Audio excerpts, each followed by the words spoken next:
let's get into the sermon, because I understand certain people are playing guard duty today and would like us to end. And I'm not promising that we're going to end on time. What I will say is we'll start now. And if we're not done by the time you need to leave, Cindy can put it there. All right? Let's get started. We're going to be looking at 1 Corinthians chapter 11, verses 1 through 6 today. Or 1 through 16, excuse me. And sometimes we run into passages. We're going to have a disclaimer here. We're going to run into passages in the epistles where Paul is dealing with specific issues related to an issue found in that particular New Testament church.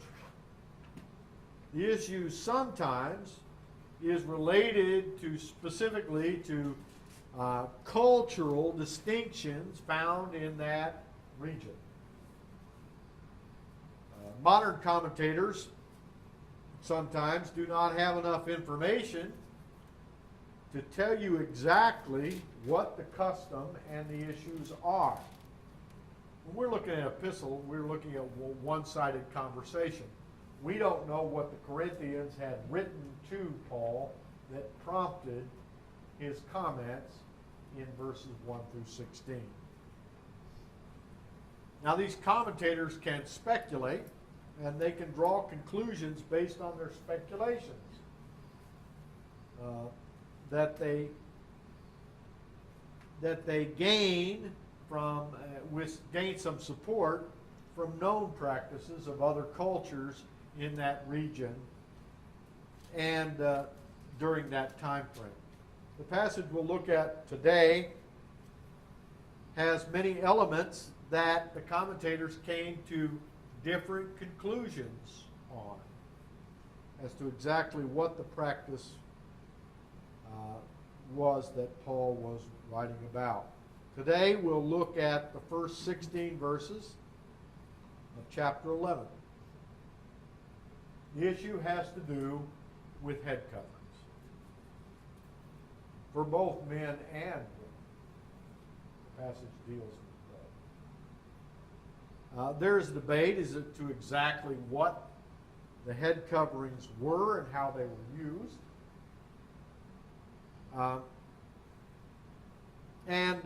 Some of the admonitions in the passage may not translate directly into this day and age, in this culture. However, there are principles contained in these passages that are timeless. So we'll point those out as we go along. Now, one of the things that happens because of expository preaching is occasionally you're going to come up to passages that your audience in this modern day and age aren't going to like the conclusions from the passage. Now, this morning at Sabbath school, we talked about the fact that no, Pastor Bill is not leaving town in the next few minutes. And the fact that if you find another pastor, you can hire him and I'll step aside. And after today's sermon, you may want to do that. But that's okay. I can live with that because I'm going to preach what the Scripture says. How about that? All right, so let's take a look at 1 Corinthians chapter 11, 1 through 16.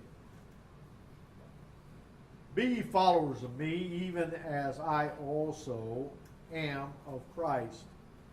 Now I praise you, brethren, that you will remember me in all things and keep the ordinances which I delivered as I delivered them unto you.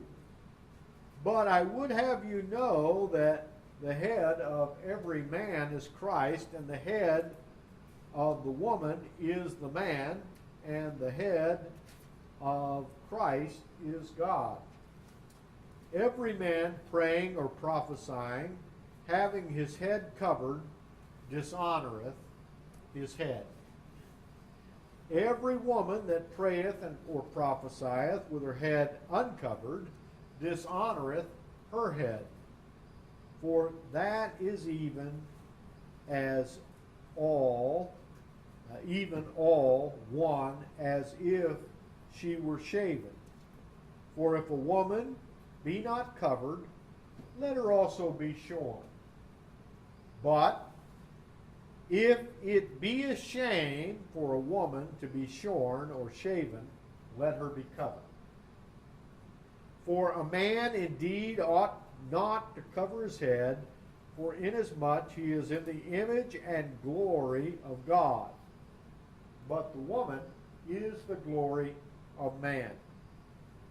For the man is not of the woman, but the woman is of the man. Neither was the man created for the woman, but the woman for the man. For this cause ought the woman to have power on her head because of the angels. Nevertheless, neither is man without the woman, neither the woman without the man in the Lord. For as the woman is of the man, even so is the man also by the woman, but all things of God. Judge in yourselves, is it comely that a woman should pray unto God uncovered?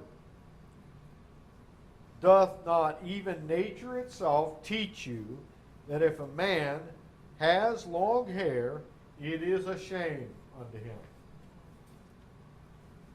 But if a woman has long hair, it is a glory to her, for her hair is given for a covering.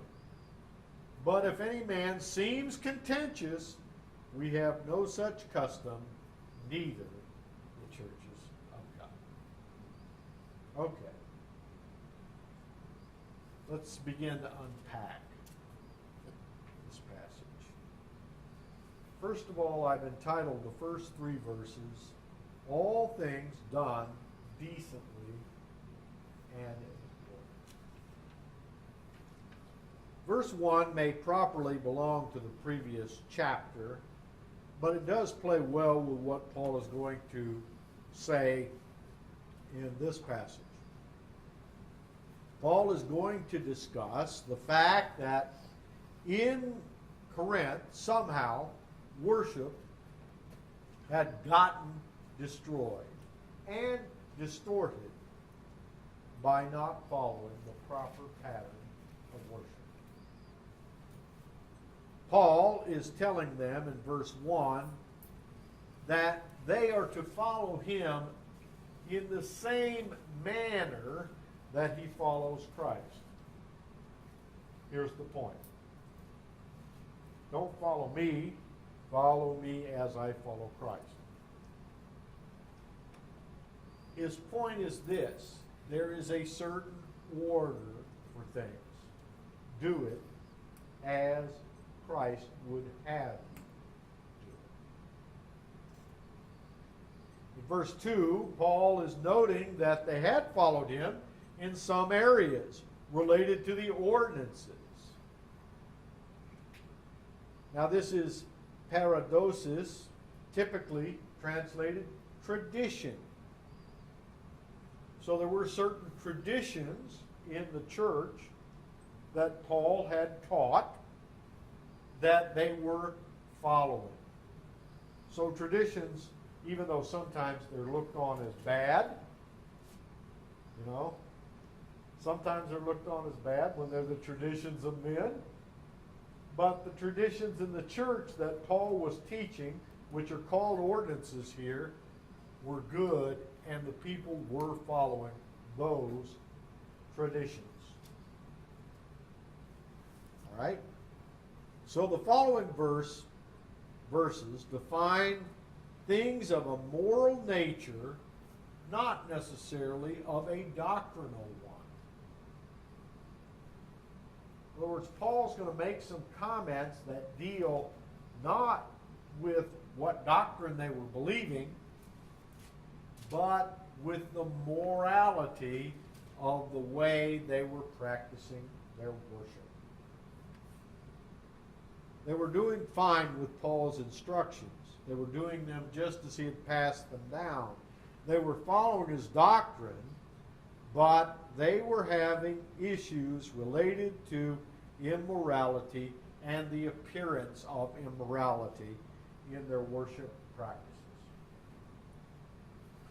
He really begins his discussion of the subject in verse 3. He does so by turning the tables with the word but. Okay, you guys have been doing fine, but. Oh, wait a minute. But. That tells me I'm turning around here. But you have the following, you have been following the traditions. However, here is what I need to tell you. It's what he's saying by that word but. He gives them the basic theology behind his argument for this whole section in this verse. God is the head of Christ. Christ is the head of every man. Man is the head of woman. It is God's design.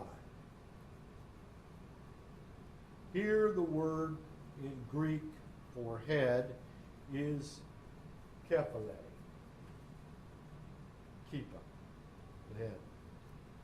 Metaphorically, anything supreme or prominent of persons, master and lord.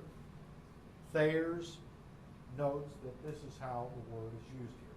So while it can speak of the physical head, it can also mean order, or the fact that someone is over someone else in a structure. All right.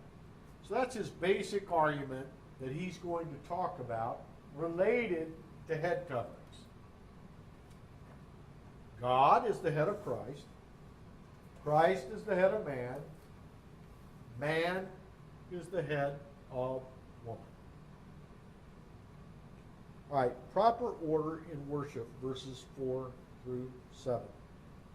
Beginning at verse 3, Paul proposes that there's a proper order in worship. Since the head of every man is Christ, and since the head of every woman is man, they have different requirements in worship. As we begin to look at these verses, let's look at some words in these passages that have some information about what Paul's talking about. Kata kephaleis.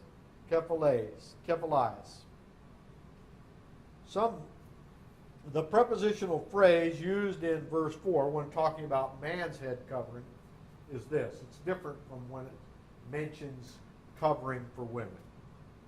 But there will be another verse down in verse 7 where we will again talk about men's head covering. It is kifa, head, and it's down against the head. So anything down against the head is what Paul is saying is a head covering for man. All right?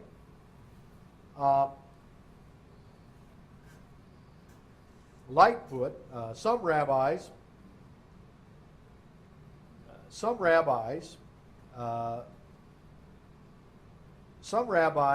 had erroneously taught that man should wear a head covering based on Exodus 34, 33 through 35. That's where Moses wore a veil. Lightfoot indicates that these coverings may have been a veil, as the word means in verse 7. It talks about coverings. Exodus in chapter 34, verse 33 states, "And Moses had done speaking with them, and he put a veil on his face. But when Moses went before the Lord to speak with him, he took the veil off until he came out. And he came out and spake to the children of Israel that which he commanded. And the children of Israel saw the face of Moses, that the skin of Moses' face shone. And Moses put the veil upon his face again until he went in to speak with them." So the point is, some commentators felt that the men in Corinth at least, were putting a veil or some kind of covering on their head based on Moses after he came down from speaking with God, hiding the Shekinah glory. And Paul's saying that this is erroneous. Don't do this. Right? But whether he's saying that or not, he's going to use the covering of a man's head as a foil. The fact that man is supposed to be uncovered when he prays. He's going to use it as a foil against the practice of women taking their veil or head covering off. Okay? In his discussion. The next word is akaluptos, translated uncovered in verses 5 and 13. And without a negative alpha at the beginning, it would be kataluptos. It's used for the word covering. So uncovering has an A in front of it, which is a negative. Mm-hmm. Covering has does not have the A in front of it, or the alpha. The basic word means to cover up, to veil, or to cover oneself. C, urao. Means to shear or shave from the word razor. In this case, it is a middle passive verb meaning to be shorn or shaved. In verses 5 and 6. Kero. Similar in meaning to urao, it means to shear, as in shearing a sheep, in this case. The verb is found twice in verse 6. So what I'm trying to point out here is there are different words used for covering and shaving, and they each have a different shade or meaning. Aishachos. Being socially or morally unacceptable, shameful, base. It's in verses 6 and 14. Now let's spend a minute here. Because of the terms used, we are not exactly sure what Paul is saying is unacceptable. Is it a head covering like a hat for men? Is it a veil for a woman, a veil across her face? Is it a like today in Israel, you will find some women, or in congregations of Jewish Christian congregations, a long scarf that they wear. Is that what he's talking about? Well, we don't know. Okay? But we're going to get down here to a conclusion a little bit where it may not matter so much whether we know exactly what Paul is saying. All right? We're going to get down here in a minute to a point in this text. For men, the term down against the head is used for head covering. The modern practice of wearing a kippah, everybody know what a kippah is? It's a little skull cap. Or wearing the hats, like the felt hats, like the Orthodox Jews wear up in New York and in Israel. That practice didn't come about till about the 4th century A.D. So Paul isn't talking about that. Okay? We can just clearly say that. But those may fit the criteria of a head covering. Right? When I was a younger man, used to go to church and women all wore hats. Remember that? Some of us do. Mm-hmm. Right? Some of us are not old enough for that. Women would wear hats, and men would take their hats, cowboy hats. They'd take their cowboy hats when they went into the church. They'd take them off. Why? Well, it's probably because of these passages right here. Right? Because it was seen as the right thing to do. Okay? All right. Now, what is clear is that Paul was teaching that for women to pray without a covering was out of proper order. Out of proper order. And that for men to pray with a covering was out of proper order. The reason is because Christ is the head of man, and man is the head of woman. Now, we may not like that in our day and time, but that's the way it is. There is a clear fact that there were women in the church in Corinth who were praying with their head uncovered. That's what the issue really was. There were women in that church praying uncovered. But not only that, in looking at some commentators, there were movements in that day and time for feminist movements because of the Roman Empire. This was in the Roman Empire.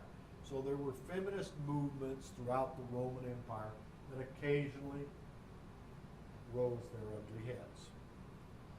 And the feminist movements within the Roman Empire had women shaving their hair down to that like a man would wear. Okay? Why? Because they were seeking some form of equality with the stature of man. Okay? So it was some kinds of feminist movement. Also within Corinth specifically, one of the characteristics we've talked about the city of Corinth was that temple prostitution was rampant. Okay?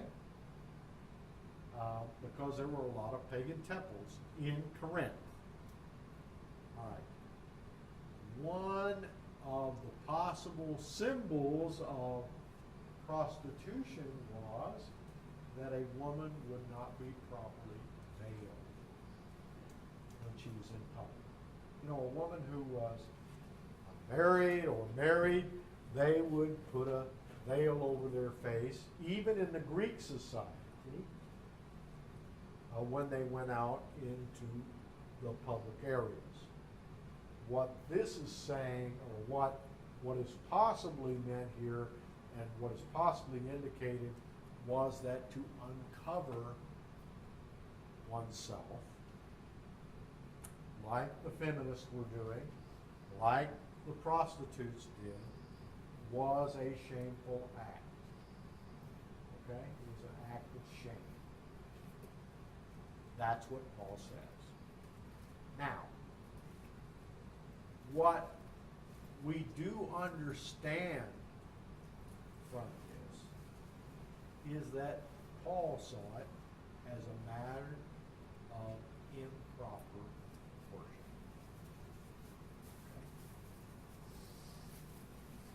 Okay. There was a movie that I saw many, many years ago, and I think it was during World War II, is what the movie was.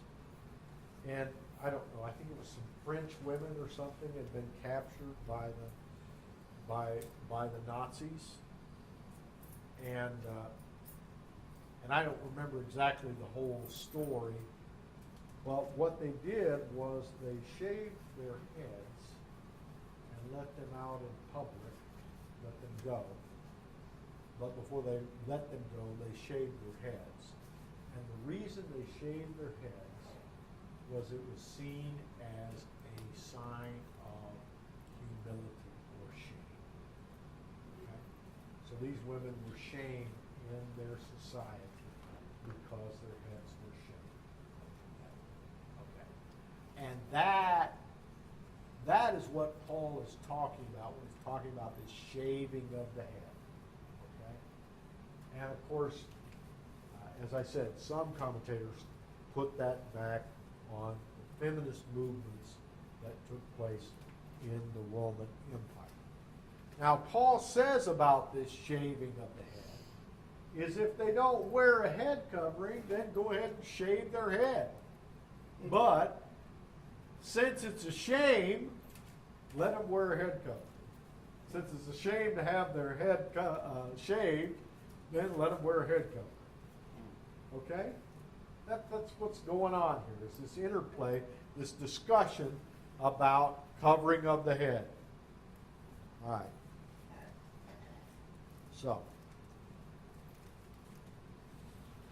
So far, nobody's tearing their clothes and running out.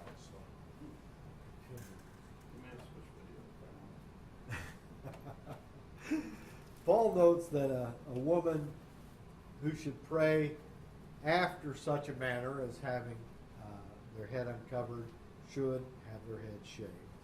But then he says, well, since they have their head shaved, they ought to be covered. And then Paul doesn't leave it there. Since it's a shame to have your head shaved, you ought to cover it instead. One last item is the issue of men praying with his head covered. This was possibly a local practice in Corinth. But again, I noted that there was such a practice based on some rabbis' teaching. And that this really doesn't relate to the modern practice. All right, now Paul is going to defend his teaching about heads being uncovered. Having laid the foundation in verses 1 through 3 and having described the issue in detail in verses 4 through 7, Paul moves on to give scriptural background. He starts in verse 8 in his defense of the doctrine with the word for. So in other words, he's going to give a reason for this teaching or doctrine. He appeals to the Genesis account of creation of Adam and Eve for his defense in verses 8 and 9. He's referring to Genesis chapter 2, verse 23, where Adam says, "This is now bone of my bone and flesh of my flesh. She shall be called woman because she was taken out of man." He notes that woman was created, that women were created as helpmates for men and not vice versa. In verse 10, he turns the argument that submission to the scriptural order gives the woman power. Okay? In other words, if you really want power, young ladies, he's saying, if you really want power, do what the scriptural order says to do. All right? And Paul uses the example of angels.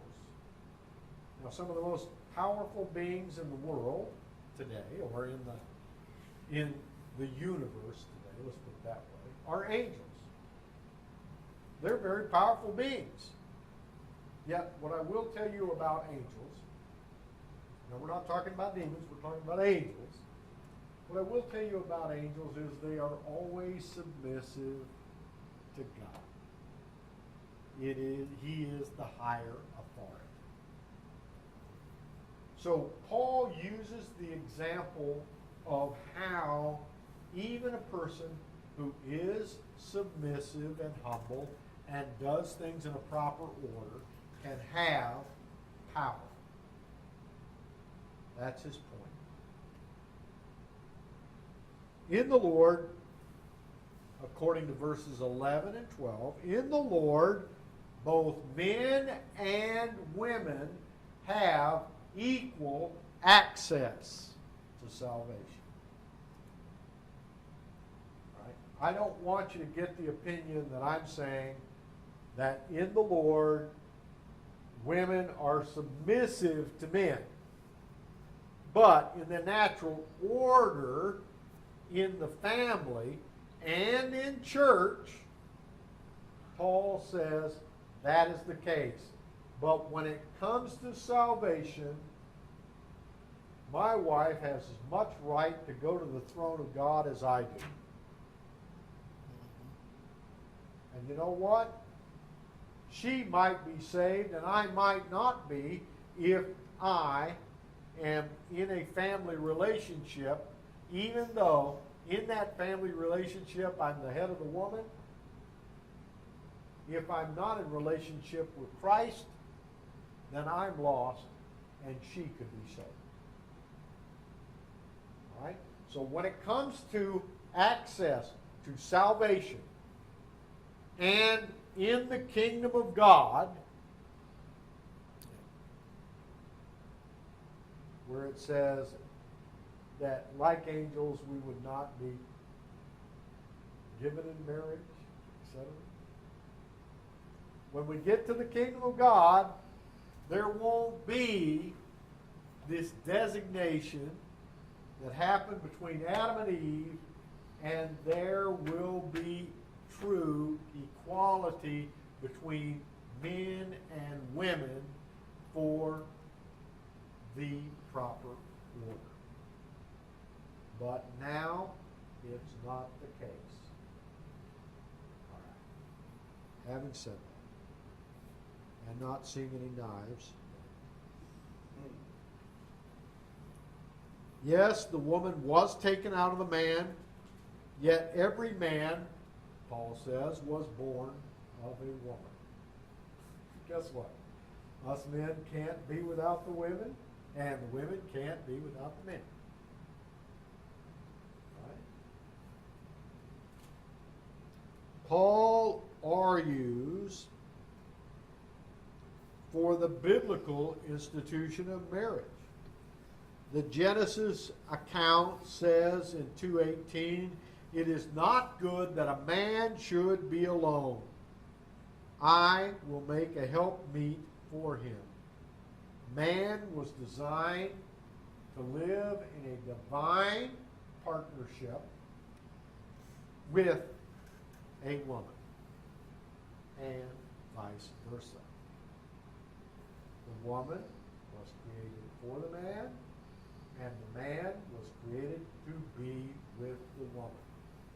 That is God's design. When it came to disorder in the church, what the Corinthian women were doing, and we'll see it later when they were being boisterous and outspoken in the church, Paul says women are to be silent in the church. Okay? It's because there is an order that God set in place in the church and in marriage. All right, finally, Paul commands the people at Corinth to judge for themselves whether or not, in verse 13, whether or not a woman should pray with her head covered. Judge for yourself. Is it right for a woman to pray with her head covered?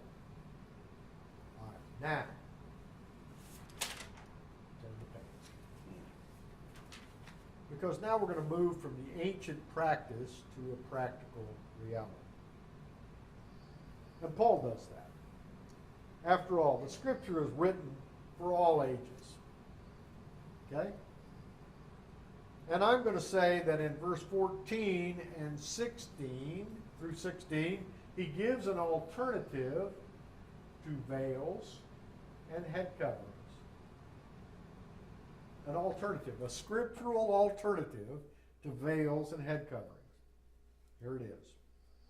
As we look at verse 14, we come to the natural alternative for veils and head coverings. You might say to me, does any of this apply to our day and time? After all, we don't wear long scarves, and for the most part, nor do we wear veils in our society. Is it not? It is not how we define modesty. I believe that the answer is found in verses 14 through 17.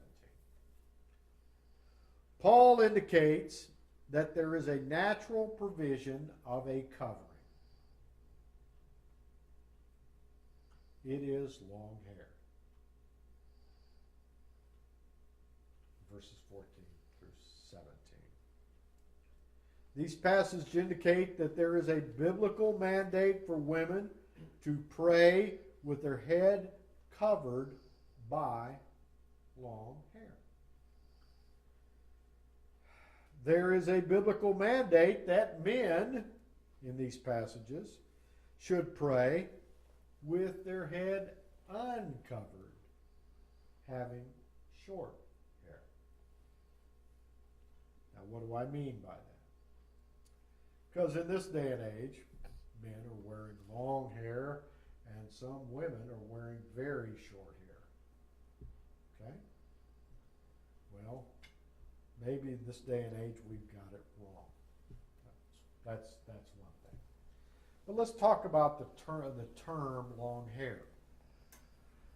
Because many years ago, when I was in high school, that was many years ago, and it was during the early 70s, the late 60s, and I had a principal named Mr. Evans who pulled me to the side and told me I needed to cut my hair. And he probably shouldn't have done this, but he referred to this passage in doing so. So at that time I went back and did a little research. Now, of course, I was not spending a lot of time in church in those days. But I went back to see what this term means. And this term means long enough to plait. And what do I mean by plait? Well, to create a braid or a ponytail. Okay? So even a woman who wears a page boy haircut could probably braid or create a ponytail of some kind. Men's hair should be shorter than that. That's what Paul indicates. All right. The basic principle here is that there is a divine order. There's a divine order in marriage. There's a divine order in church. We should not violate the divine order. The particular incident that caused the teaching was that some women in the church in Corinth were in rebellion against divine authority. And how were they in rebellion? Is they were praying with their heads uncovered. They demonstrated this violation by praying with their heads uncovered. Men may also have violated this principle by praying with their heads covered. Paul seeks to correct their error. Now, what can we learn from this? While both men and women have equal access to salvation, they have different roles in marriage and in worship. Equal, but different. The divine order for men and women goes way back to the time of Adam and Eve. Paul didn't change that. I'm not going to either. We must follow the biblical example of worship, not the teachings of wise teachers. Just as these guys did by putting head coverings on to pray. In Corinth, or veils, because of Exodus, that was because of rabbis. We don't need to follow necessarily wise teachers, nor do we need to follow the modern dictates of culture just because it's more convenient. Women should pray with their head covered. Now, by that, with our custom, that means with hair long enough to plait. Also from this lesson, we can learn that men should not pray with their head covered because it's out of the divine order. And that would be with hair long enough to plait. Since I've gotten older, I don't have to worry about that. I don't have much hair up here anymore anyway. Sister Nina.